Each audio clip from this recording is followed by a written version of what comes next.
20 acres, fresh air, no traffic, no humans, except you guys watching me. Close enough. Measure once, cut. Yeah, whatever, I'll eyeball it. Not bad. I'd give it 3 out of 5 pine cones.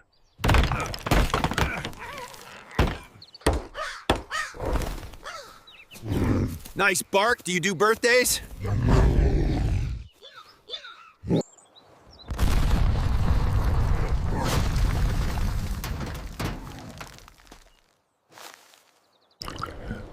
Well, that's not suspicious at all.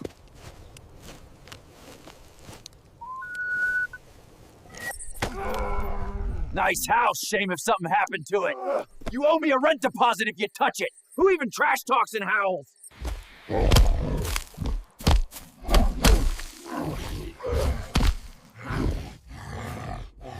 Breakfast with entertainment. My turn.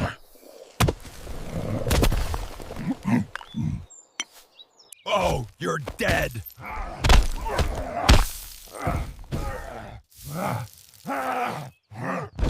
That's not mud.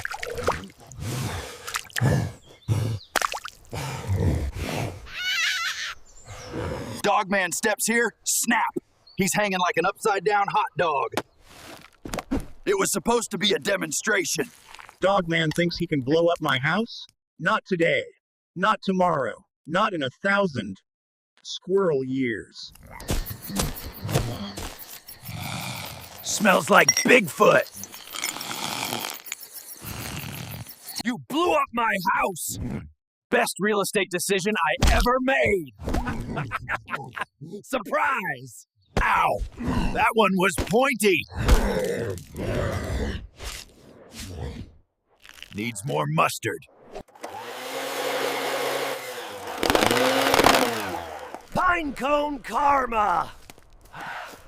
You distract him. No way, you're hairier.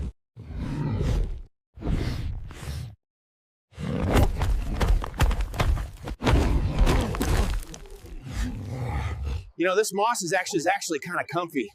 Next time you want to blow something up, just call me first. And next time you set a trap, maybe don't test it on yourself. Guess I'm sleeping outside again. You know, I always told myself I'd take the secret of my shelter to the grave. Literally. That was the plan. Keep it hidden, keep it safe. Never let a single living thing know where it was. I wasn't worried about people. Humans avoid the deep forest unless they're lost, desperate, or stupid. No. I was worried about other things. Things with claws. Things with bad attitudes. Things that make your hair stand on end. Even when you're already covered in fur. And yeah, I'm talking about Dogman. But before we get there, let me paint the picture. My shelter. Oh, it's not just some pile of sticks thrown together. Like a kid's tree fort. No, sir. This is Bigfoot architecture.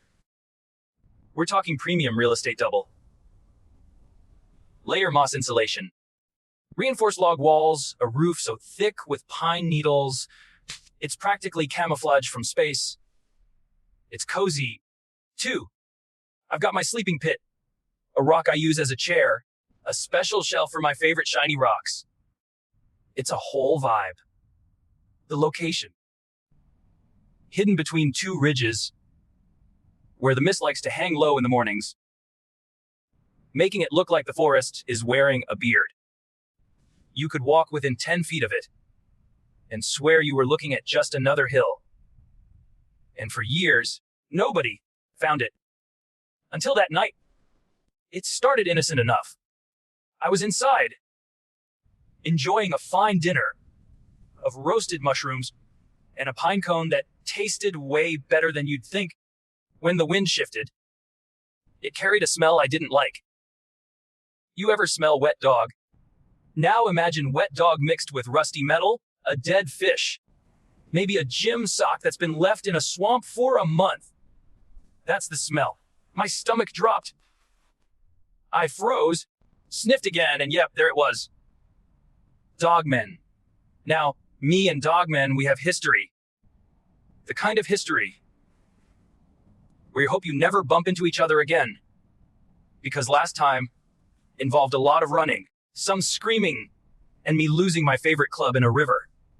But here I was, in my safe, happy shelter, smelling him getting closer.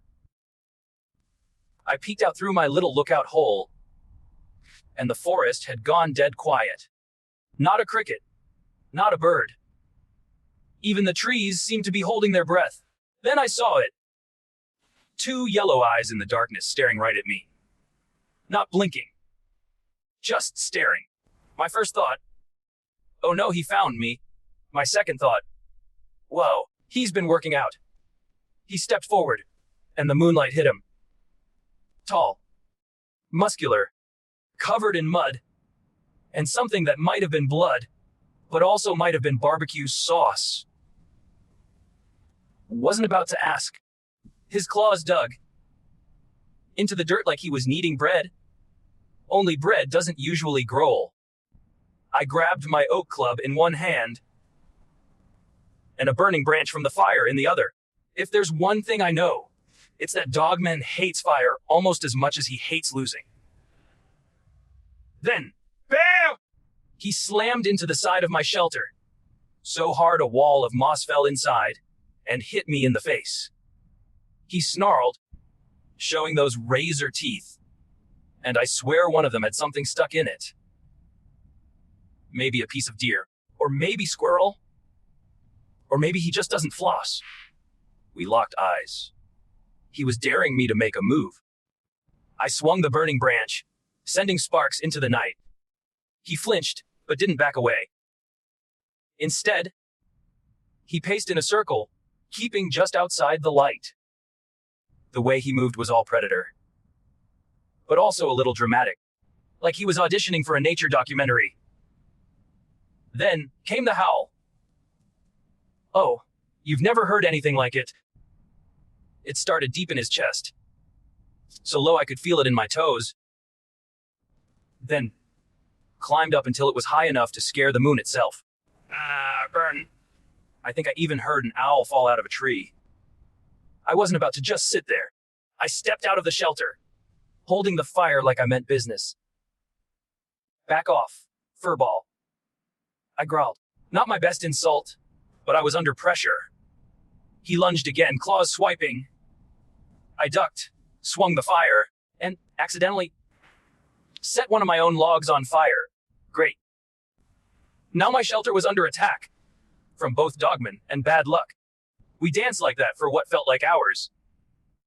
Me swinging, him dodging, both of us occasionally tripping over roots.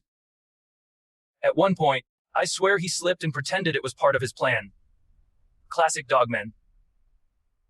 Finally, after a lot of snarling, growling, and me yelling things like, "Get your own shelter!" he backed away. But he didn't run. Oh no. He just stood there at the edge of the trees, those yellow eyes locked on me, his chest rising and falling. Then, as if to make his point, he reached over to a tree and scratched 3 deep claw marks into the bark. A signature, a claim, a message. I can find you anytime. He turned, melted into the shadows, and was gone. I stood there, panting, watching the trees as the silence slowly faded back into the normal nighttime noises. My shelter was half destroyed.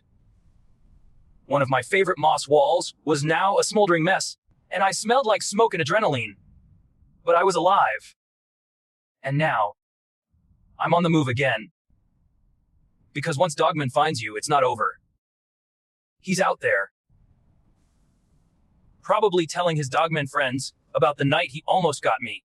And if you ever hear a howl in the middle of the night, deep, long, and bone rattling, don't stand there and wonder what it is.